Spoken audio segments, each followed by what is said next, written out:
सिद्धिभ्या ओम नमः सिद्धिभ्या सिद्धं शुद्धं पनमिया जिनीन्द्रवरनेमि चन्दमकलङ्कं गुणरयन भूषणोदयं जीवसप्परुवनं मोक्षम्। बोलो देवादिदेव 1008 श्री श्यामसनाथ भगवान की जय। देवादिदेव 1008 श्री नेमिनाथ भगवान की जय। देवादिदेव 1008 श्री बाहुबली भगवान की जय।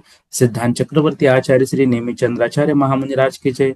संत शिरोमणि आचार्य गुरु और विद्यासागर जी महामुनिराज, विद्याकुल शिरोमणि आचार्य श्री समय सागर जी महामुनिराज, श्रमण शिरोमणि निर्यापक महाश्रमण मुनि पुंगव श्री सुधा सागर जी महामुनिराज की जय। समस्त मुनि संघ की जय।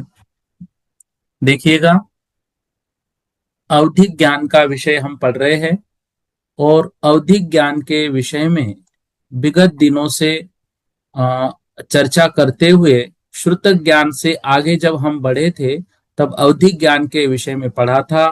और अवधिक ज्ञान के विषय में हमने अभी तक यह पढ़ा कि जो अवधिक ज्ञान है वह द्रव्य, क्षेत्र, काल और भाव की मर्यादा लिए होता है। उसके अवगामी, अनुगामी, वर्धमान, अनुगामी, अनुगामी, वर्धमान, ह्रियमान, अवस्थित और अनवस्थित, इस तरह से 6 भेद होते हैं। उसी अवधिक ज्ञान के और भेद शुरू किए, पढ़ना हमने प्रारंभ किए थे। वे भेद कौन से थे? तो वे भेद थे देशावधि, परमावधि और सर्वावधि। इस तरह से इन तीनों भेदों के विषय में हमने पढ़ना प्रारंभ किया था।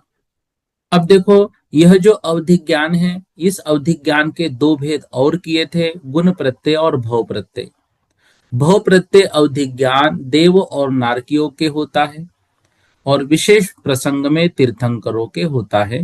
गुण प्रत्यय अवधिक ज्ञान मनुष्य और तिर्यंचों के पाया जाता है और उसके अनुगामी, अनुगामी, वर्धमान, ह्रियमान, अवस्थित, अनवस्थित, ऐसे 6 भेद होते हैं।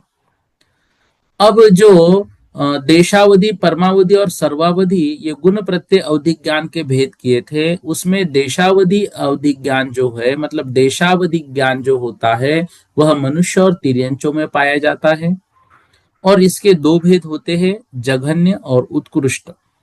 जघन्य देशावधि ज्ञान तिर्यंचों में ही पाया जाता है, उत्कृष्ट भेद तिर्यंचों में नहीं होता है। मनुष्यों में जो देशावधि अवधिक ज्ञान है उसको यदि देखेंगे तो वह जघन्य भेद उसका असंयमी जीवों में होता है और जो देशावधि का उत्कृष्ट भेद होता है वह मनुष्यों में असंयमियों में जो है वह भेद नहीं होता है। संयमी जीवों में मात्र जो है वह उत्कृष्ट भेद उसका पाया जाता है। देशावधि जो होगा तिर्यंचों में होगा तो जघन्य होगा, उत्कृष्ट नहीं होगा। मनुष्यों में होगा तो असंयमी जीवों के जघन्य होगा, असंयमी जीवों के उत्कृष्ट नहीं होगा और संयमी जीवों में उत्कृष्ट भेद उनका पाया जाता है। परमावधि और सर्वावधि ज्ञान के विषय में हमने पढ़ा था, वह मनुष्यों में होता है। मनुष्यों में भी संयमी में होता है, संयमी में भी तद्भव मोक्षगामी मुनिराजों के ही पाया जाता है। इसमें सर्वावधि और परमावधि ज्ञान की विशेषता यह है, ये अप्रतिपाती है। देशावधि ज्ञान प्रतिपाती होता है, मतलब वह जीव जो है वह नीचे के गुणस्थानों में गिर सकता है। द्रव्य क्षेत्र काल भाव की सीमाएं जब हमने देखी थी तो द्रव्य क्षेत्र काल भाव की सीमाओं पर चर्चा कल तक की कक्षा में हो गई थी। उसमें जघन्य द्रव्य के विषय में यह बताया था, जो मध्यम योग से हम औदारिक वर्गनाएं ग्रहण करते हैं, उन औदारिक वर्गनाओं को समय प्रबद्ध कहा जाता है।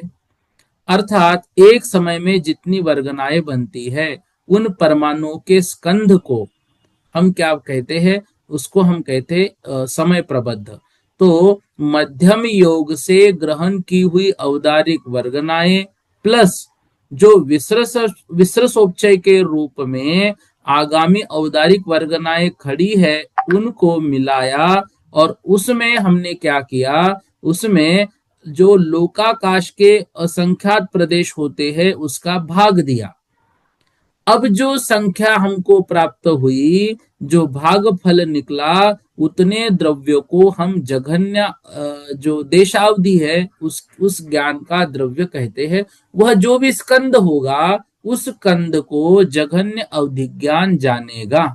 जघन्य कौन सा? जघन्य देशावधि ज्ञान उसको जानेगा। इस जो जघन्य देशावधि ज्ञान है, इसका क्षेत्र जब देखा था तो क्षेत्र के विषय में हमने पढ़ा था, जो सूक्ष्म निगोदिया लब्ध पर्याप्तक जीव अपने जन्म के तीसरे समय में अवगाहना बनाता है, वह जितना स्थान घेरता है उतने क्षेत्र को जघन्य देशावधि ज्ञान कहते हैं।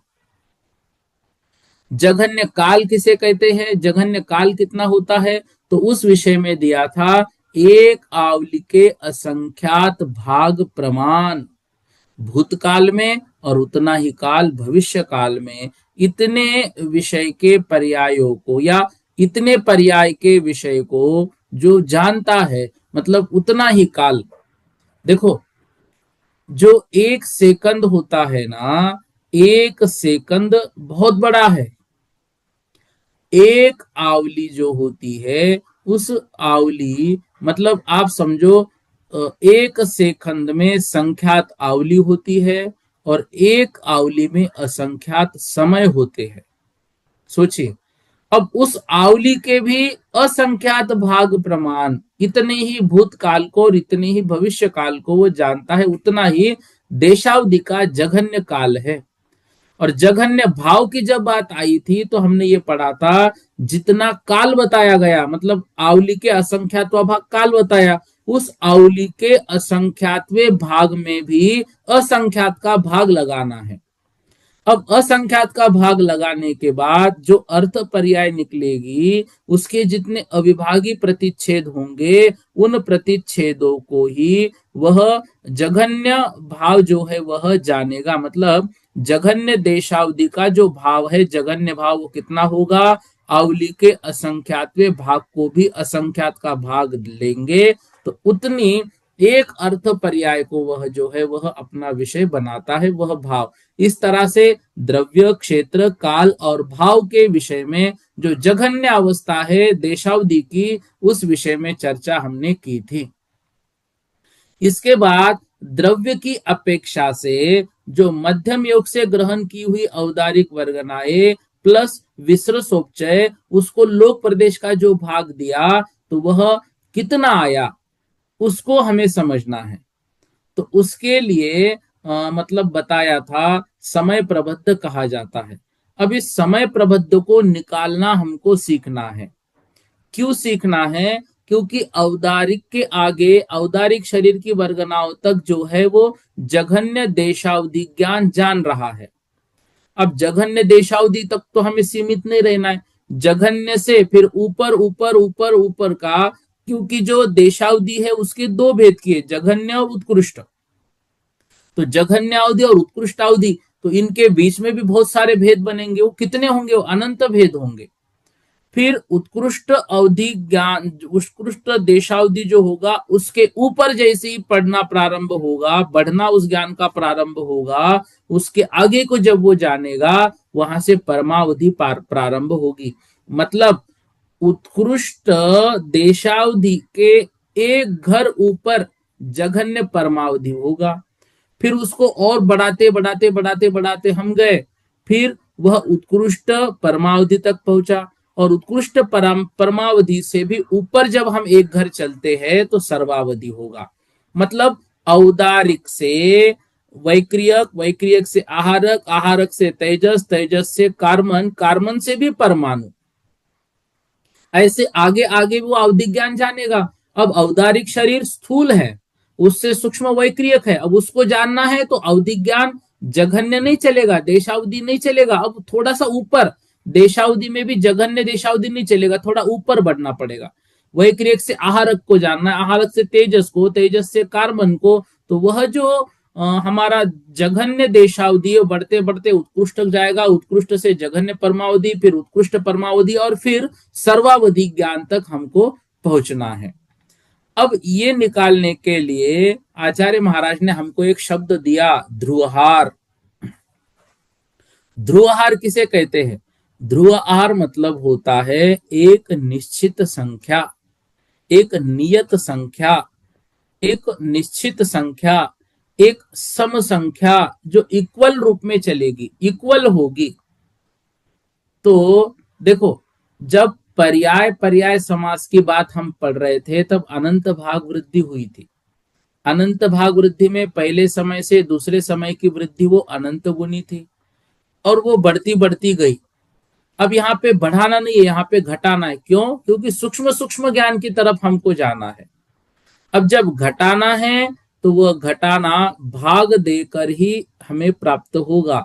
वह घटाना जो है वह गुणित करके हमको प्राप्त नहीं होगा।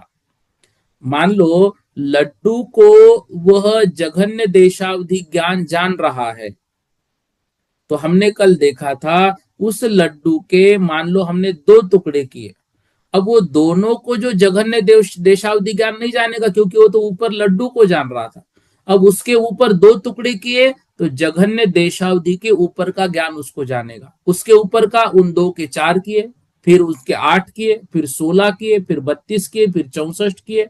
इस तरह से आगे जितने भी टुकड़े टुकड़े होंगे उतने टुकड़ों को जानने के लिए अवधिक ज्ञान का हमें गुणाकार करना पड़ेगा कि भागाकार करना पड़ेगा? निश्चित रूप से हमें भागाकार करना पड़ेगा, लेकिन वह मात्रा हर बार समान होगी। उसको उन्होंने शब्द दिया था ध्रुवहार। मतलब यदि मान लो हम 2 का भाग लगाएंगे तो सब जगह पर 2 का ही भाग लगेगा। यदि हम 3 का भाग लगाएंगे तो सब जगह पर 3 का ही भाग लगेगा। यदि हम 4 का भाग लगाएंगे तो देशावधि ज्ञान से लेकर सर्वावधि ज्ञान के उत्कृष्ट भेद तक सब जगह पर हमें उस 3 का ही भाग लगाना पड़ेगा। 4 का मतलब जो भी संख्या हम निश्चित करेंगे वह उसको ध्रुवहार कहा जाता है। उस संख्या को आगम की भाषा में क्या लिखा है? उस संख्या को आगम की भाषा में लिखा है ध्रुवहार। ठीक है। अब देखो, यह जो ध्रुवहार है, यह ध्रुवहार, ध्रुव मतलब होता है एक निश्चित संख्या। ध्रुव का अर्थ क्या होता है? निश्चित संख्या। उसको आगम में जब ढूंढा गया तो आगम में उसके लिए एक शब्द प्राप्त हुआ। वह शब्द है अवस्थित विरलन राशि। ध्यान से समझना इस चीज को। देखो, जिसको ध्रुवहार कहा गया है उसके लिए आगम में एक शब्द हमको मिला है अवस्थित विरलन राशि। अर्थात वह अवस्थित विरलन राशि, अवस्थित मतलब फिक्स्ड। जैसे ध्रुव शब्द है, ध्रुव का अर्थ होता है नित्य, नित्य मतलब फिक्स्ड। और हार मतलब होता है भागाकार या भागहार। अर्थात जिस संख्या का भाग दिया जाता है वो भागहार, वो भागहार संख्या। तो ध्रुवहार किसे कहते हैं? हार मतलब भागहार, ध्रुव मतलब निश्चित मतलब फिक्स्ड। तो ध्रुवहार शब्द जो है उसके लिए अवस्थित विरलन राशि भी शब्द आया है। अब हमने कल जो बातें पढ़ी थी उसमें आया था वह जो राशि है वो कितनी है, तो उसके लिए शब्द आया सिद्धों का अनंतवा भाग या अभव्य राशि से अनंत गुना। देखो, समय प्रबद्ध प्राप्त करने के लिए सिद्धों का अनंतवा भाग हमें देखना है या फिर अभव्य राशि को अनंत गुना हमको करना है। ठीक है। तो वह जो है वह ध्रुवहार राशि जो है उसमें हमको एक ध्रुवहार पकड़ना पड़ेगा और समय प्रबद्ध में उस ध्रुवहार राशि से हमें भाग देना पड़ेगा। अब इसके लिए एक आसान तरीका आपको बोल रहा हूं, ध्यान से समझना। अब जो है हमें क्या करना पड़ेगा? इसके लिए कोई भी एक संख्या लेनी पड़ेगी और कोई एक संख्या लेकर उसको ध्रुवहार पकड़ना होगा और वह ध्रुवहार का हमें भाग देते हुए जाना पड़ेगा। कब तक देना पड़ेगा? तब तक कि जब तक उसका अंतिम संख्या जो है वह अब उसका भाग नहीं जा सकता है। उसको हम क्या कहते हैं? उसको हम कहते हैं मतलब अब वहां से आगे भाग नहीं जाएगा। अब देखो, इसके लिए 6 गाथाएं पहले दी गई है। इन 6 गाथाओं को समझते हुए एक चार्ट के माध्यम से हम इस विषय की ओर चलेंगे। तो अब देखिए, सबसे पहले हम चलते हैं 384 नंबर की गाथा। ठीक है। 384 नंबर की गाथा यह है। पहले तो 383 में हमने कल पढ़ा था आवली के असंख्यात भाग, मतलब जघन्य अवधि ज्ञान काल की अपेक्षा से अवली के असंख्यात भाग प्रमाण, और उसमें अतीत भविष्य काल, और वह जो है अवली का असंख्यात भाग अतीत में मतलब भूत में और भविष्य में भी उतना ही। अवरम ओही जानदी, अवर जो है जघन्य अवधि ज्ञान उसको जानता है। भावे भाव में, काल जो काल में हमारी संख्या है अवली के असंख्यात पे भाग प्रमाण, असंख्यज भागम तो उसको असंख्यात का भाग देना है। ऐसे 383 नंबर की गाथा में हमने पढ़ा था। अब देखिए 384 नंबर की गाथा में क्या कह रहे हैं। अब देखो इसका उच्चारण हो गया था, एक बार इसको बस देख रहे हैं। अवर दव्वाद उवरिम दव्व व्यपान होदि धुहारो। अवर मतलब जघन्य, दव्व मतलब द्रव्य। जो जघन्य द्रव्य है, जघन्य द्रव्य कौन सा, जो जघन्य द्रव्य हमने पढ़ा था कौन सा, औदारिक शरीर की वर्गनाएं प्लस औदारिक शरीर की वर्गनाओं के रूप में जो विसृसोपचय खड़ा है उसको हमने असंख्यात लोक के प्रदेश से भाग दिया था। तो उस जघन्य द्रव्य के ऊपर अवर दव्वाद उवरिम, जघन्य द्रव्य के ऊपर एक एक शब्द आप देखो पेंसिल से लिख के रखो ना तो ज्यादा अच्छा है, शब्द अर्थ आपको आसान हो जाएंगे। अवर मतलब जघन्य, दव्व मतलब द्रव्य के, उवरिम मतलब ऊपर, दव्व व्यपायम मतलब द्रव्य के भेद, व्यपाय मतलब द्रव्य के भेद जो होते हैं वह प्राप्त करने के लिए, व्यपाय मतलब उसको प्राप्त करने के लिए होदि ध्रुवहारो, एक ध्रुवहार होता है। उस ध्रुवहार का प्रमाण क्या दिया, सिद्धान अनंतिम भागो, सिद्धान अनंतिम भागो मतलब जो सिद्ध राशि है उनका अनंतिम, अनंतिम मतलब अनंतवा भाग, जो सिद्ध राशि अभी तक हुई है जितने भी सिद्ध भगवान बने हुए हैं उनका अनंतवा भाग, या फिर अभव्य सिद्धा अनंत गुणों, या फिर अभव्य जो राशि है उस अभव्य राशि से अनंत गुना। जो एक जघन्य द्रव्य हमारा है उस जघन्य द्रव्य के ऊपर ऊपर ऊपर ऊपर के भेद हमको निकालने हैं। अब इसके ऊपर ऊपर के भेद हमको निकालने हैं तो उसके लिए एक निश्चित ध्रुवहार होगा। मान लो हमने इसको 100 पकड़ा, अब 100 के ऊपर के भेद निकालने हैं तो एक ध्रुवहार पकड़ना पड़ेगा। 10 का हमने लिया तो 100 को 10 का भाग दिया तो 10 बचेंगे, तो वो 10वां आया। फिर 10 को 10 का भाग दिया तो एक बचेगा। तो ऊपर ऊपर के भाग निकालने के लिए क्या करना पड़ रहा है, भाग देना पड़ेगा और वो निश्चित संख्या होगी। अब इसका प्रमाण जो है उसके लिए उन्होंने दूसरी पंक्ति में बताया, वह सिद्धों के, देखो ग्रंथ में भी ध्यान रखना, पेंसिल भी हाथ में लेना, शब्दार्थ भी लेना और समझना, बहुत अच्छा विषय है, बहुत अच्छा विषय है और बहुत अच्छे से समझना इसको। अब यह जो ध्रुवहार है उस ध्रुवहार का प्रमाण कितना है, तो उस ध्रुवहार का प्रमाण बताइए, संख्या तो बताओ। तो उसके लिए उन्होंने कहा सिद्ध राशि जितनी है उसका अनंतवा भाग और अभव्य राशि से अनंत गुना इतना है। अब वो कितना है, अब वो हमको समझना है। अब वो सिद्ध राशि का अनंतवा भाग मतलब ध्रुवहार एक निश्चित बता दिया हमको, ठीक है, ध्रुवहार अब हम समझ गए, ध्रुवहार समझ गए, लेकिन जघन्य द्रव्य कितना है, वो जघन्य द्रव्य भी तो हमको समझना पड़ेगा। तो उसके लिए अगली गाथा दे रहे हैं 385 नंबर की। देखो इसको हमने उस दिन उच्चारण और अर्थ आदि से हमने इसको समझा था। अब यहां पर देखते हैं, देखो ध्रुवहार यहां पर बता रहे हैं, जो ध्रुवहार है मतलब ध्रुवहार कम वग्गन गुणगारम, वह जो ध्रुवहार है एक एक तरह से तो बताया कि जो सिद्ध राशि है उनका अनंतवा भाग और अभव्य राशि से अनंत गुना। अब यहां पर आगे बता रहे हैं 385 नंबर की गाथा, देखो 385 नंबर की गाथा में बता रहे हैं ध्रुवहार कम वग्गन, यह जो ध्रुवहार है यह कम वग्गन कर्म वर्गना का गुणागारम, जो कर्म वर्गनों का गुणाकार होता है उसको कम्म वग्गनम गुणिदे, उसको कर्म वर्गनाओं से गुणित करना है। मतलब ध्रुवहार कर्म वर्गना की संख्या प्राप्त करने के लिए वह गुणाकार है और उसको कर्म वर्गना को इस ध्रुवहार से गुना करना है। तब क्या होगा, तब हमको क्या प्राप्त होगा, देखो, ध्रुहार कम्म वग्गन गुणागारम कम्म वग्गनम गुणिदे।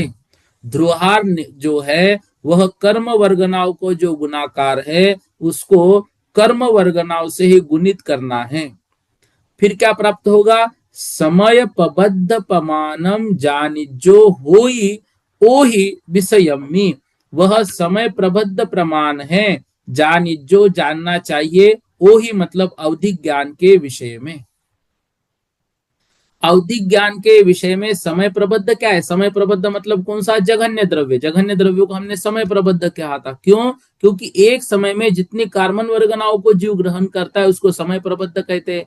तो हमने पढ़ा था मध्यम योग से औदारिक शरीर की वर्गनाओं का जो ग्रहण हुआ और उसके साथ जो औदारिक शरीर की वर्गनाएं विसर्जोपचय के रूप में लाइन में खड़ी है, उन दोनों को मिलाकर हमने भाग किसका दिया था, असंख्यात लोक के प्रदेश का। जो उत्तर आया था वो जघन्य द्रव्य, वही जघन्य द्रव्य मतलब समय प्रबद्ध। अब वो समय प्रबद्ध क्या है, तो उसकी व्याख्या यहां पर दे रहे हैं। कर्म वर्गनाओं का जो गुणाकार है उस कर्म वर्गनाओं के गुणाकार को कर्म वर्गना से ही गुणित करना है। यहाँ पर जो उसका प्रमाण आएगा वह समय प्रबद्ध है, जानिजो ऐसा जानना चाहिए, ओ ही विषयमी मतलब अवधिक ज्ञान के विषय में, उसको अवधिक ज्ञान के विषय में ऐसा जानना चाहिए। तो देखो 385 नंबर की गाथा, ध्रुवहार रूप कार्बन वर्गना के गुणाकार का कार्बन वर्गना का परस्पर गुणा करने से अवधिक ज्ञान के विषय में समय प्रबद्ध का प्रमाण निकलेगा। अर्थात देशावधि ज्ञान के विषयभूत द्रव्य की अपेक्षा से जितने भेद हो उनमें से दो कम करने पर जो प्रमाण हो उसको ध्रुवहार रख परस्पर गुणा करने से कार्बन वर्गना का गुणाकार होता है। अभी कार्बन वर्गना का गुणाकार क्या है और कर्मन वर्गनाओं से कैसे गुणाकार करना है, इसको जो है अभी सिर्फ इतना गाथा का अर्थ समझो। अभी जब हम इसको आपके सामने संख्या के रूप में लेंगे तो इस विषय को आपको समझा देंगे। तो कार्बन वर्गना के साथ गुणा करने पर विवक्षित समय प्रबद्ध का प्रमाण निष्पन्न हो जाएगा। तो इसको कार्बन वर्गनाओं का गुणाकार क्या है और कार्बन वर्गना के साथ गुणाकार कैसे करना है, गुना कैसे करना है, इसको हम समझेंगे। बस ये अभी गाथा अर्थ अभी ले लिया है। 385 नंबर को हम और ऊपर ले लेंगे, मतलब गाथा के अर्थ में आपको लिखकर जो बताएंगे उसमें।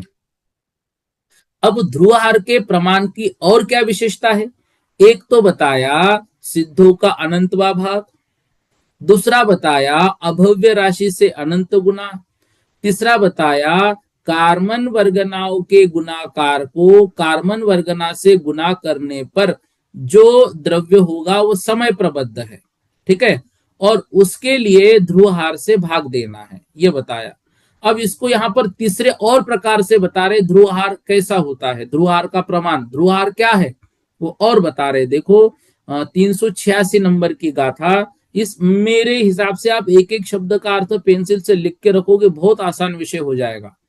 और ये सारा आपको निकालना है, मैं तो यहां पर बताऊंगा ही लेकिन आप भी निकालेंगे और आपको इसको निकालना है 9 प्रकार से। यह संख्या आप खुद 9 प्रकार से निकालेंगे और 9 प्रकार से निकालना आपको मैं सिखाऊंगा। 9 प्रकार से आप निकालेंगे, 9 प्रकार से आप चार्ट बनाएंगे, 9 प्रकार से इसको लिखेंगे। आप सोचो कितना आनंद आपको आएगा कि ये सारी गाथा आप खुद इसकी संख्या बना रहे हैं, खुद सब कुछ लिख रहे हैं, बहुत आनंद आएगा। देखो आपको विश्वास नहीं हो रहा होगा कि इतनी संख्या मैं कैसे पढ़ूंगी, मैं कैसे लिखूंगी, मैं कैसे लिखूंगा, लेकिन आप लिखोगे, देखो। और बहुत आसान तरीका आपको इसके लिए बताऊंगा, ठीक है।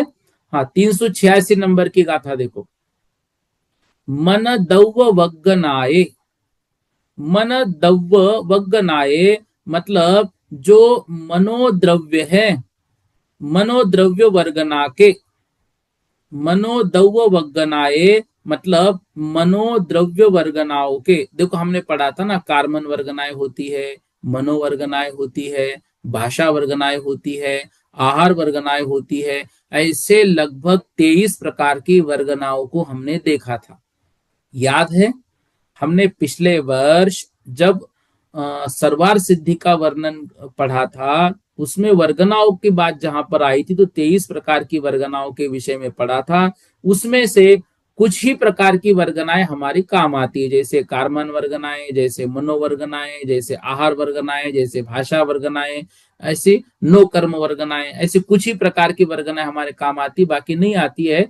उसमें से जो मनोद्रव्य वर्गनाएं है, उन मनोद्रव्य वर्गनाओं के वियपानम विकल्पों में अनंतिम समम, मतलब उसका अनंतवा भाग, अर्थात मनोद्रव्य वर्गना का जो भी प्रमाण होगा उस उस विकल्पों में से अनंतिम अर्थात अनंतवा भाग, वह जो है वह ध्रुवहार, वह ध्रुवहार होता है। 386 नंबर को समझा रहे हम। देखो 386 नंबर क्या कह रहे हैं, जो मनोवर्गना है उन मनोवर्गना के भेदों का जो प्रमाण है, उन मनोवर्गना के भेदों का जो प्रमाण है उसका अनंतवा भाग ध्रुवहार है।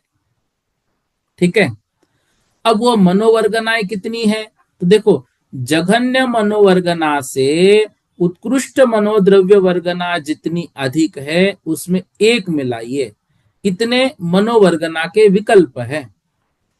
अब मान लो जघन्य मनोवर्गना हमने एक मानी, उत्कृष्ट मनोवर्गना 10 मानी, तो जघन्य मनोवर्गना से उत्कृष्ट द्रव्य मनोवर्गना जितनी अधिक है उसमें एक मिलाइए, तो मनोवर्गना उत्कृष्ट 10 है और जघन्य 1 है।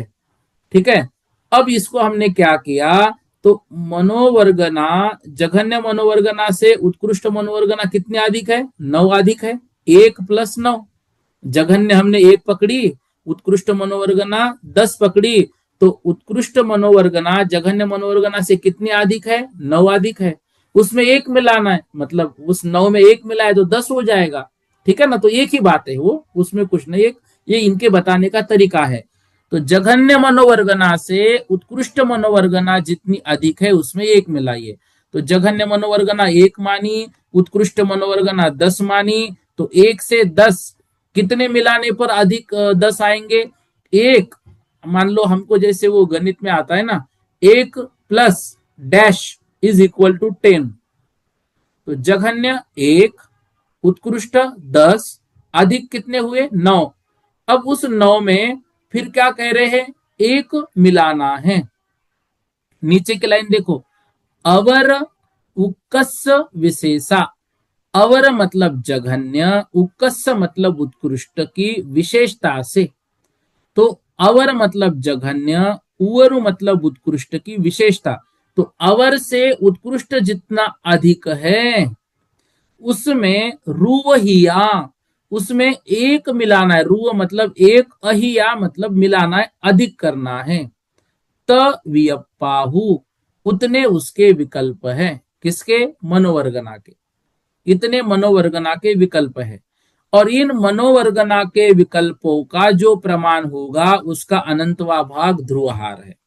तो सीधी सीधी सी बात, सिद्धों का अनंतवा भाग ध्रुवहार है, अभव्य राशि से अनंत गुना ध्रुवहार है, और मनोवर्गना का भी अनंतवा भाग ध्रुवहार ही है। ठीक है, इतनी सी बात, बस अर्थ अभी समझिए। ठीक है। अब अगली 387 नंबर की गाथा देखो, अवरम होदि अनंतम अनंत भागेन अहिम मुक्कसम इदि मन भेदानम अनंतिम भागो दवयम्मी ध्रुवहारो। 387 नंबर बता रहे हैं मनोद्रव्य वर्गना का जघन्य और उत्कृष्ट प्रमाण क्या है। अब मनोद्रव्य वर्गना के विकल्पों का अनंतवा भाग जो है वो ध्रुवहार है, हमने पढ़ा। अब उस मनोवर्गना का जघन्य और उत्कृष्ट प्रमाण क्या है, अवरम भवती, अवरम मतलब जघन्य, होदी होता है। तो मनोद्रव्य वर्गना का जघन्य भाग कितना है? अनंतम, अनंत है। और इस जो अनंत है मतलब जघन्य भाग है, इसी जघन्य के अनंत भागे न, अनंत भागों में से अहिय उक्कस, मतलब इस अनंत भागों में से एक भाग अहिय मतलब अधिक मिलाने से उत्कृष्ट में जो प्रमाण होगा, इति मन भेदानम अनंतिम भागो। देखो, मनोद्रव्य वर्गना का अवरम होदी अनंतम, जो जघन्य भाग है वह अनंत है, और इस अनंत भाग का ही एक भाग अधिक करना है उत्कृष्ट में, उतना मिला देना है।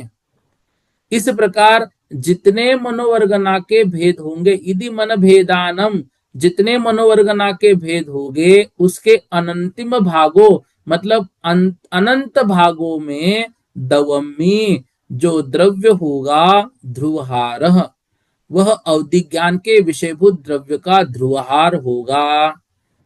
ठीक है, वह जो भी भाग होगा अनंत भागों में से एक भाग प्रमाण जो होगा वो अवधि ज्ञान के विषयभूत द्रव्य का ध्रुवहार होगा।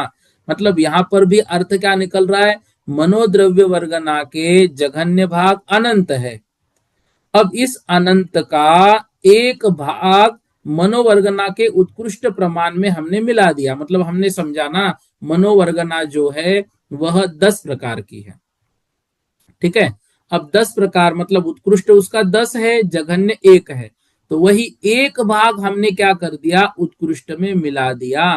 तो इस प्रकार जितने भी मनोवर्गना के भेद होंगे उसके अनंत भागों में से एक भाग प्रमाण अवधि ज्ञान के विषयभूत जो है वह मनोवर्गना का होगा।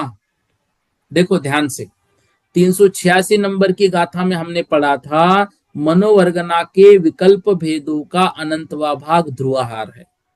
अब 387 में बता रहे हैं जघन्य मनोवर्गना अनंत प्रमाण रूप है और उसका अनंतवा भाग अधिक उत्कृष्ट मनोवर्गना है, उसका अनंतवा भाग प्लस करना है उत्कृष्ट मनोवर्गना में। इस प्रकार मनोवर्गना के भेदों का अनंतवा भाग द्रव्य जो है वह ध्रुवहार है।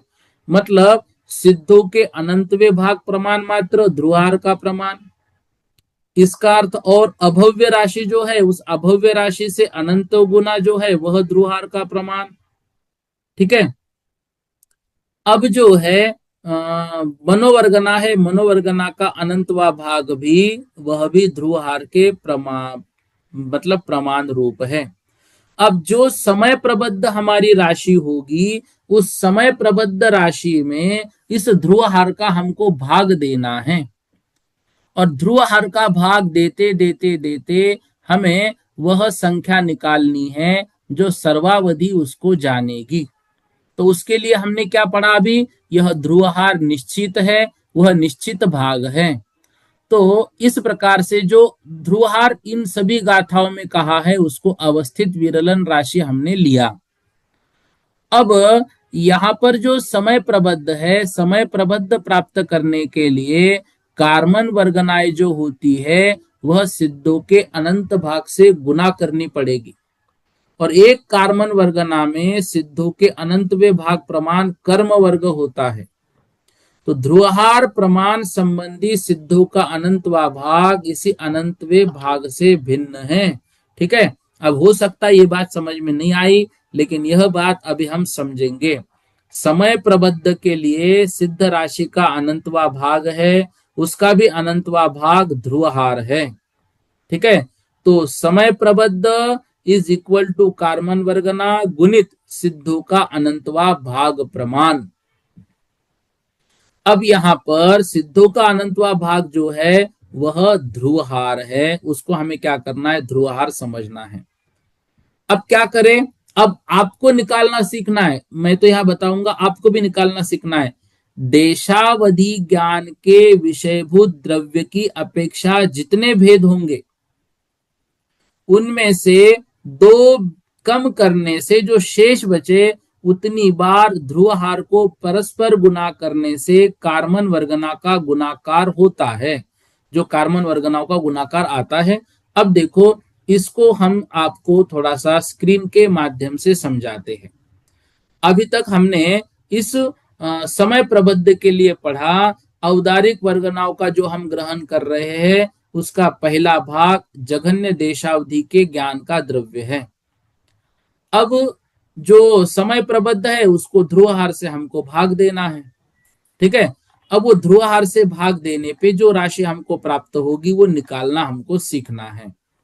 देखो, अब जो ध्रुवहार है, उन ध्रुवहार को जब हम परस्पर गुना करते चलेंगे तो समय प्रबद्ध प्राप्त होगा। अब यह समय प्रबद्ध हमको प्राप्त करना है, तो इसके लिए 385 नंबर की जो गाथा है, इसको अभी हमने पढ़ा था, मतलब सिद्धों का अनंतवा भाग आदि। तो इसमें जो बात आई उसमें ये आई कि एक परिभाषा ध्रुवहार की दी सिद्धों का अनंतवा भाग, दूसरी परिभाषा दी ध्रुवहार की अभव्यों से अनंत गुनी, तीसरी परिभाषा वहां पर दी जितनी मनोवर्गनाओं के विकल्प है उन विकल्पों के अनंतवा जो भाग है उसको ध्रुव भाग कहते हैं, ठीक है। अब जो ध्रुवहार है, इस ध्रुवहार की 3 परिभाषा तो ये हुई।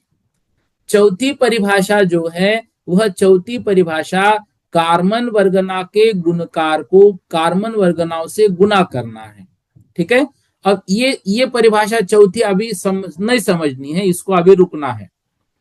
तो अब इसको समझने के लिए जो जघन्य देशावधि ज्ञान का द्रव्य है उसमें मध्यम योग से औदारिक वर्गनाओं का और विश्वसोपचय सहित जो होता है उसमें लोक के प्रमाण का भाग दिया, उसका जो सबका प्रमाण बनता है वह सबका प्रमाण एक संख्या हमको बनानी है, और उस संख्या को बनाने के बाद हमको ध्रुवहार मतलब निश्चित संख्या से उसको भाग देना है, और फिर भाग देते देते देते जो एक संख्या हम प्राप्त करेंगे वह संख्या जो है वह संख्या हमको मिलेगी किसकी, सर्वावधि ज्ञान की, ठीक है।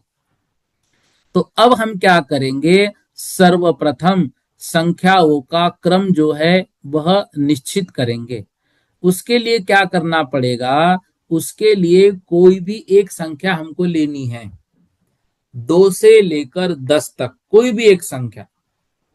एक संख्या यदि आप ले लेंगे कोई भी, तो उसके माध्यम से प्रत्येक जो बात है वह आसानी से समझ में आ जाएगी। कैसे लेनी वो संख्या, देखो यह संख्या जो है, यह संख्या निकालने के लिए आपको क्या करना, इजी वे बता रहा हूं, बहुत इजी।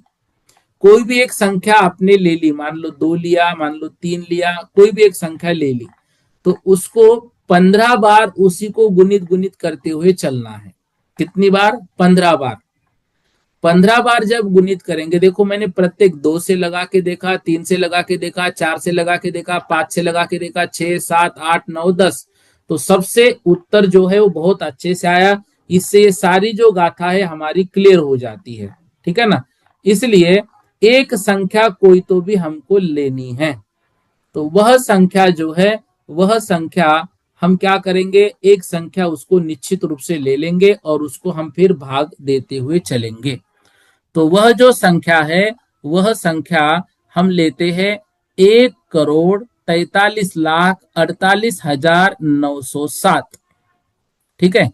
क्योंकि मैंने क्या किया, 3 की संख्या आपके सामने रखी, ऐसी 2 भी ले सकते, 3 भी ले सकते, 10 तक ले सकते, कोई भी संख्या लो। एक संख्या लेकर उसको उसका 15 बार गुणित करना है। तो 2 लिए, 2 गुणित 2, 2 गुणित 2, 2 गुणित 2, 2 फिर गुणित 2, फिर गुणित 2, फिर गुणित 2, फिर गुणित 2, ऐसा 15 बार लिखो। जो भी उत्तर आएगा वह आपको मूल संख्या लेनी है। ये उदाहरण है बस, वैसे तो अनंत राशि है, इतना नहीं निकालना है हमको, बस 15 तक उसको लेना है ताकि हम जो है हमारे विषय को अच्छे से समझ सके। तो आपको ऐसे 9 बार करके देखना है, मतलब प्रत्येक 2 की भी संख्या लेनी है, 3 की भी लेनी है, 4 की भी लेनी है, ऐसे। तो अभी हम संख्या ले रहे हैं 1,43,48,907। ये संख्या मैंने क्यों चुनी, उदाहरण के लिए आपको बता रहा हूं, ये संख्या मैंने इसलिए चुनी क्योंकि 3 को मैंने क्या किया, 15 बार गुणित किया, इससे यह संख्या हमको प्राप्त हुई। तो इसके चरण जो है वो 15 बनते हैं। चरण कितने बनते हैं? 15 बनते हैं। इसलिए इसको इसी संख्या रूप मैंने ले लिया। ठीक है। अब देखो आपको ये विषय जो है थोड़ा सा स्क्रीन पर समझाता हूँ, एक 5 मिनट और दीजिएगा। ठीक है। तो आपको ये विषय बहुत अच्छे से क्लियर हो जाएगा, सिर्फ 5 मिनट। ठीक है। तो ये विषय मतलब अभी आज भी लेंगे और कल भी इस संख्या के रूप में हम लेते चलेंगे, तो सारा विषय जो है वो क्लियर हो जाएगा।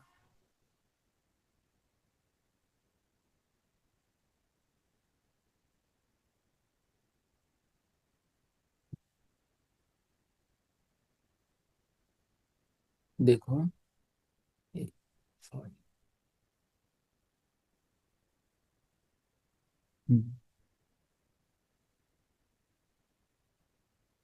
ठीक है।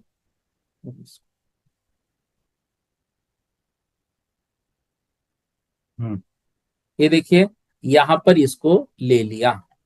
ठीक। अब देखो, ये चरण प्रक्रिया हम इसको कर रहे हैं। संख्या हमने कौन सी ली? आपके सामने स्क्रीन पर सब कुछ है। ठीक है। 1,43,48,960 ये संख्या हमने ले ली। ठीक है। ये पहला चरण लिया। दूसरे चरण में क्या किया, उसको 3 से भाग दिया। तो 1,43,48,960 को 3 से भाग दिया। तो संख्या हमारे सामने क्या बनी, उस संख्या को देखो। ठीक है। अब वह जो संख्या है 1 करोड़ था, अब यहां पर हमारे पास आएगी 47,82,969, 3 से भाग देने पर। ठीक है। अब इसको 3 से भाग दिया, तो फिर संख्या क्या बनी हमारी, 47,82,969। इसको फिर से 3 से भाग दो। देखो स्क्रीन पर आपको दिख रहा है, स्क्रीन पर देखते हुए सब करना, तब जाके विषय बहुत अच्छे से समझ में आएगा। इसको थोड़ा सा आपको बड़ा करके देता हूं। ठीक है। हाँ। देखो, 1,43,48,960 को 3 से भाग दिया, उत्तर आया 47,000, सॉरी 47,82,969। उसको फिर हमने क्या किया, 3 से भाग दिया, उत्तर आया 15,94,323। उसको फिर से 3 से भाग दिया, तो उत्तर आया 53,14, सॉरी 5,31,441। ठीक है। अब इसको चौथे चरण में इस संख्या 5 लाख वाली संख्या जो है, उसको फिर से 3 से हमने भाग दे दिया। ठीक है। तो वह जो उत्तर आया 1,77,147, इसको फिर से क्या किया, 3 से भाग दिया। ठीक है। तो 3 से भाग देने के बाद जो उत्तर हमारे सामने आया, वह आया 5,09,049। ठीक है। इसको फिर से हमने क्या किया, 3 से भाग दिया। देखो, 3 से भाग देने के बाद उत्तर हमारे पास आया 19,683। ठीक है।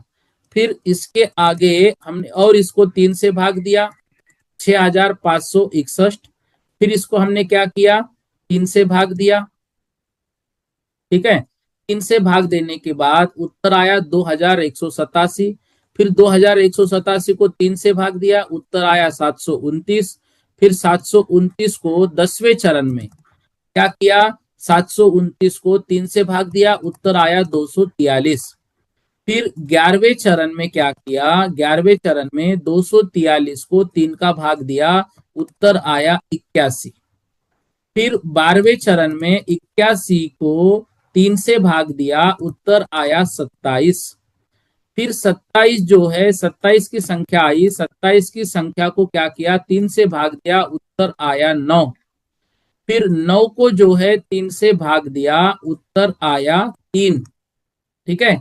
14वें चरण में, 15वें चरण में क्या किया, 3 को 3 से ही भाग दिया, उत्तर आया 1। अब इसको एक आध भाग और नहीं जा रहा, 1 को 3 का भाग नहीं जा सकता है। क्यों? अब हमको ध्रुवहार सबका सेम रखना था। ध्रुवहार क्या दिया था उन्होंने, ध्रुवहार ध्रुव मतलब निश्चित, हार मतलब भागहार। तो भागहार की संख्या निश्चित है, चाहे ये 2 ले लो, चाहे ये 3 ले लो, चाहे 10 ले लो। अब इसको देखो, बार बार करके देखा तो बहुत अच्छे से समझ में आया। मतलब मुझको लगभग 7-8 बार पढ़ने से समझ में आया, तो ये आपको भी 2-4 बार पढ़ने से समझ में आ जाएगा। इसको मैंने क्या किया, फिर सारी संख्याओं से लगाकर देखा, 2 से, 3 से, 4 से, 5 से। बस उसको क्या करना, जो भी संख्या आप लोगे उस संख्या को 15 बार आगे आगे लिखकर गुणित करते चलना है। जो संख्या आएगी फिर उसको उस संख्या से भाग देते हुए चलना है। तो 1 से लेकर 10 तक जो है वो आसान बनता है। 11 से थोड़ा सा विशेष संख्या बड़ी बड़ी हो जाती है तो थोड़ा सा दिक्कत हो जाती है। 10 वाला तो बहुत आसान हो जाता है। 10 वाला मतलब क्या हो जाएगी, वो संख्या जो है एक के ऊपर मतलब जो 10 को हम कितनी बार गुणित कर रहे हैं, 15 बार गुणित कर रहे हैं, तो एक के ऊपर 15 शून्य आ जाते हैं। ठीक है ना। फिर जो है नीचे एक एक शून्य कम होता चलता है। तो इस तरह से ये चरण जो है वो चरण, इसके 15 चरण बन गए और 15 चरणों में ये संख्या बनती गई। अब जो है देखो, अंतिम 15वां चरण, यहां पे किसका भाग जा रहा है क्या, नहीं जा रहा है। मतलब ये अंतिम ज्ञान होगा। अब ये सूक्ष्म है, मतलब कारमान वर्गनाएं जो है, कारमान वर्गनाओं से भी ये ऊपर का भाग होगा। तो ये जो है ये सर्वावधि है। 15वां चरण जो है, ये 15वां चरण, यहां पर इसको हम क्या कर रहे हैं, ये इसको हम सर्वावधि समझकर, ये सर्वावधि ज्ञान है, ये सर्वावधि ज्ञान का भेद है। और इसलिए इसको यहां पर अभी हम क्या कर रहे हैं, छोड़ दे रहे हैं। ये आपके सामने आया, ये सर्वावधि ज्ञान। अब इसके ऊपर कितने चरण रहे, 14 चरण रहे। तो 14 चरणों में देशावधि ज्ञान भी है और परमावधि ज्ञान भी है। कितने चरण बचे, 14 चरण बचे। तो इसको दो भाग है, सर्वावधि सॉरी परमावधि और देशावधि है। तो पहले जो 7 है इसको हम क्या करते हैं, इसको हम करते हैं क्या, देशावधि। दूसरे जो 7 है, क्योंकि 14 चरण बचे हैं, तो 14 चरणों को दो भागों में बांटा हमने। एक भाग को हमने कहा देशावधि, दूसरे भाग को हमने कहा परमावधि। ठीक है। इस तरह से ये दो भागों में हमने बांट लिया। ठीक है। जो ऑरेंज दिख रहे हैं वो 7 भाग, ये देशावधि हुआ। जो ग्रीन दिख रहे हैं 7 भाग आपको स्क्रीन पर, वो हो गया परमावधि। अब देखो, जो देशावधि है, ठीक है, देशावधि का पहला भाग, उसको अब मैं क्या कर रहा हूं, अलग कलर दे रहा हूं। ठीक है।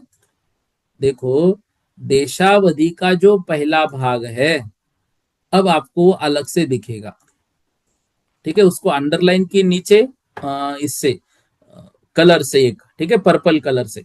ये क्या हो गया, ये देशावधि का सबसे जघन्य भाग हो गया। ये क्या हो गया, देशावधि का सबसे जघन्य। और 7वां जो भाग है यह देशावधि का भाग हो गया उत्कृष्ट। ठीक है, उत्कृष्ट। अब इसके नीचे जो है 8 नंबर, ये परमावधि का हो गया जघन्य। यहां पर क्या हो गई, परमावधि हो गई जघन्य।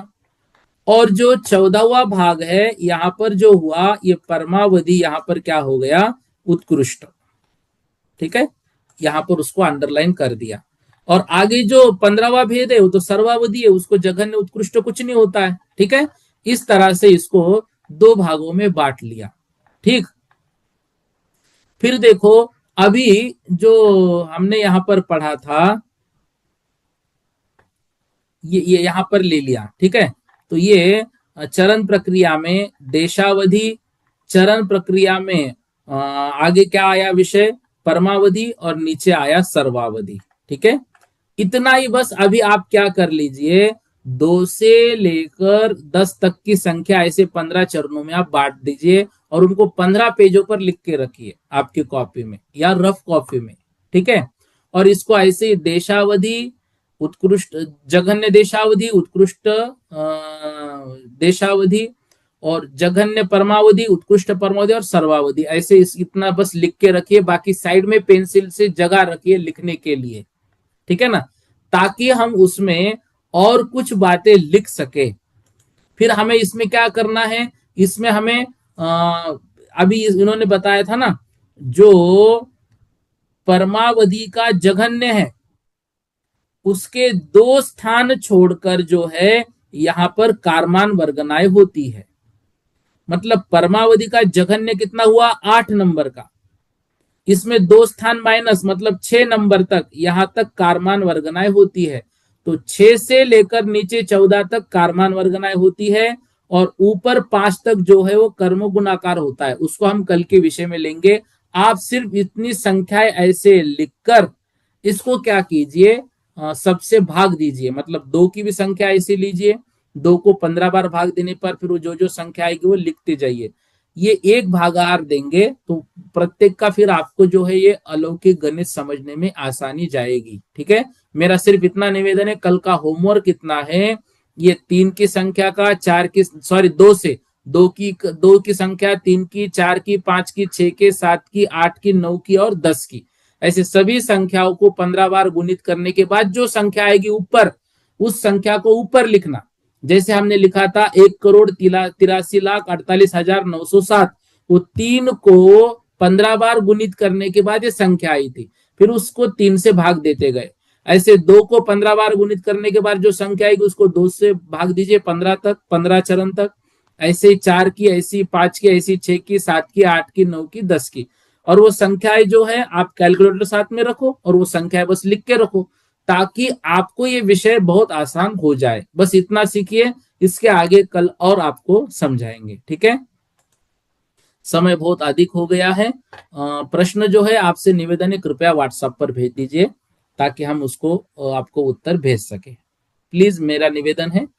ठीक है, अब सिर्फ इतने 3 लोगों ने हाथ ऊपर किए। हाँ, कुमकुम दीदी जी फट से पूछे, एक ही प्रश्न पूछे, आप बहुत 4-5 प्रश्न पूछते हैं। हाँ बोलो। भैया जी आप इतना अच्छा पढ़ा रहे हैं कि मैं बस यही कह रही, अगर मैं जानना मुझे तो आपको रोज आ जाती है आपके पास। भैया जी जो अभी आपने एक तो ये मनोविज्ञान जो बताया था ना कि एक जघन्य का जैसे आपने एक माना और उसको 10 माना, नौ का थे, अगर हम 2 माने तो वो 18 आएगा माइनस करके, तो उसमें तो बराबर नहीं हो जाए, वो तो 10 बराबर हो गया, तो वो तो 19 ही रहेगा एक जमा करेंगे तो। नहीं देखो, एक एक जो उदाहरण उसमें आया वो 1 से लेकर 10 तक का आया, इसलिए वो दिया है। तो उसमें कोई भी लगा अच्छा, लीजिए, बस आपको जघन्य में जो संख्या आएगी तो उत्कृष्ट में उसको प्लस करना है बस। मतलब वही 2 ही प्लस करना है, फिर मतलब हमें उसके बराबर लेना है एक तरह से। हाँ, उसके बाद जो जघन्य होगा उसमें वो प्लस करना है। वो बराबर करना कर। हाँ एक हाँ। बस एक छोटा क्वेश्चन और पूछना बस कि ये जो अभी आपने कहा कि जो ज्यादा वाले तो जघन्य बताया देश अवधि में, और उत्कर्ष वाला कम बताया, तो ये उल्टा नहीं हो गया? बिल्कुल उल्टा हो गया। लड्डू जो है ऊपर बड़ा, ये जघन्य देशावधि जान, जघन्य लड्डू को देखेगा, लेकिन उत्कृष्ट उसके अंदर देखेगा, इसलिए कम होगा। अच्छा, धन्यवाद भैया, बहुत बहुत धन्यवाद, बहुत अच्छा पढ़ा रहे, बहुत ही श्रीकांता जी जैन बोलिए। शीघ्रता कीजिए, बहुत लेट हो गए। श्रीकांता जी जैन। शशि जी जैन बोलिए। भैया जी। जय जैन भैया जी, श्रीकांता बोल रहे बोलो हैं बोलो बोलो। भैया जी। भैया जी ग्रुप में भेज दीजिए। बोलिए बोलिए। हाँ भैया जी, ये बोल रहे हैं कि 15 बार क्यों, 15 बार ही क्यों लिखना है? मतलब जैसे मान लो आपने पूरा समझ में आ गया, गुणा करना फिर भाग करना उसकी उसमें संख्या में, तो 15 बार क्यों लिखना? देखो, 15 बार इसलिए लिखना क्योंकि हमको समझने में आसानी जाती है, बस बाकी कुछ नहीं है। ये तो अनंत अच्छा। बार है, वो अनंत भाग है, लेकिन हमको हाँ समझने में आसानी जाए इसलिए इतनी संख्या ली है। ठीक हाँ, है, तो मैं 1 से 9 तक की संख्या मतलब कोई भी संख्या ले सकते हैं? 1 से 9 नहीं लेना, 2 से 10 तक लो, एक से क्या भाग देंगे हम ना। हाँ 2 से 10 तक मतलब लेंगे, और हम्म। पहले गुणा करना है 15 बार, फिर उसके मतलब जो लब्ध आएगा उसमें भाग करना है हाँ, 15 बार। उसको फिर ठीक है भैया जी, ये तो उस समझ दो में आ से गया। भाग देते चलना है 15 बार। ठीक है, ठीक है भैया जी, ओके, जय जैन। म्यूट म्यूट कर लीजिए आप। शशि दीदी जी पूछिए। भैया जी जय जिनेन्द्र, मैं ये बोले भैया बोलो। ये चार्ट है ना, ग्रुप पे डाल दीजिए प्लीज। अच्छा, ये वाला मैं भेज देता हूँ, ठीक है। हाँ जी हाँ, ठीक है। वीना दीदी जी जैन बोलिए। भैया जी जय जयंत। भैया जी मुझे 386 गाथा में रुबिया तबिया यप्पा हुई है, ये इसका अर्थ समझ में नहीं आया। 386 तीन सौ गाथा में रुबिया तबिया यप्पा हु, तीन देखो सौ छियासी वहां, गाथा में। हाँ हाँ मैं समझ गया आपकी बात। देखो जो हाँ 386 नंबर की गाथा है उसमें पहला शब्द है मन द्रव्य वर्गनानम। जो मन द्रव्य वर्गनाए है उसके हाँ वियपाणम, उसका जो वियप मतलब उसके जो भेद होते हैं उसमें शब्द दिया अनंतिम, मतलब उसका अनंत वा भाग ध्रुवहार होता है। फिर दिया हाँ अवर, अवर मतलब होता है जघन्य। तो जो हाँ, मनोद्रव्य वर्गना का जघन्य होगा उसमें उक्कस्य विशेषा, उसमें जो उत्कृष्ट है उसका विशेष। तो जो हाँ, जघन्य होगा मनोद्रव्य वर्गना का उसमें उत्कृष्ट विशेष मतलब उत्कृष्ट उसमें प्लस करने पर जो अच्छा अच्छा। संख्या आएगी रुव अहिया। रुव मतलब एक, रु शब्द जो है गोमट में कॉमन है, रुव मतलब एक, अहिया मतलब अधिक। तो एक अधिक करने पर तव वियप्पा उसके विकल्प निकलते हैं। मतलब बता रहे अवरु हमने लिया जघन्य एक और उत्कृष्ट ले लिया 10। तो अब उस 10 में रूव अहिया, अब एक से लेकर 10 तक पहुंचने के लिए कितने अधिक संख्या है 9, उस 9 में हाँ, एक अधिक कर दिया तो हो गए 10। तो 10 उसके विकल्प होते हैं मनोवर्गना के, उसका अच्छा अच्छा। अनंतवा भाग ध्रुव हारे ऐसा बता रहे। ठीक है हाँ भैया जी समझ में आ गया, खूब अच्छे से समझ में आ जी गया जी। भैया जी। सरोज दीदी जी बोलिए। जय जय भैया जी। भैया जी आपकी संख्या आपने कैसे निकाली? 1,43,48,960, ये कैसे इसको मैंने आएगी? क्या किया सुनो, 3 गुणित 3 गुणित 3 गुणित 3 ऐसे 15 बार किया, उसका जो रिजल्ट हाँ आया वो हाँ आया 1,43,00,000। हाँ। ऐसे आपको दो को उतनी बार करना है। ऐसे आपको ये जो चार्ट है ना मैं एक बार ग्रुप पर भेजता हूँ, 3 का मैंने कैसे किया, फिर आप ऐसे 2 से लेकर 10 तक का करके रखिए। ठीक है हाँ तो ये 3 गुण कर, हाँ पूरा भेजना आप, 3 गुण करके फिर हम मैं सिर्फ 3 देख। का भेजूंगा, बाकी आपको निकालना है। हाँ वो हम निकालेंगे, फिर आप 3 का भेजना। हाँ ठीक ठीक ठीक। ठीक है भैया जय अभी जी। मैं 5 मिनट में भेज दूंगा। हाँ ठीक है भैया जय जी। A20 लिखा है, बोलिए A20 लिखा है।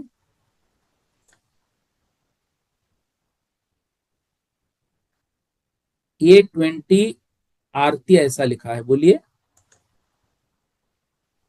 भैया जी हमारी है हाँ ना दो तीन क्लास इसकी मिस हो गई है, मोबाइल खराब होने के कारण आवाज नहीं आ नहीं रही थी, ठीक है फिर अब ठीक है, इसका केस उसकी मैंने अभी देखो कल ही बात की है, आपको कल 100% उसके सारे वीडियोस मिल जाएंगे। ठीक है जी भैया जी। चलो इतना पढ़ लेते हैं। बोधि समाधि परिणाम विशुद्धि स्वात्मोपलब्धि सुशोक सिद्धि चिंतामणिम चिंतित वस्तुदानिम त्वामंद मानस से ममास्तु देवी।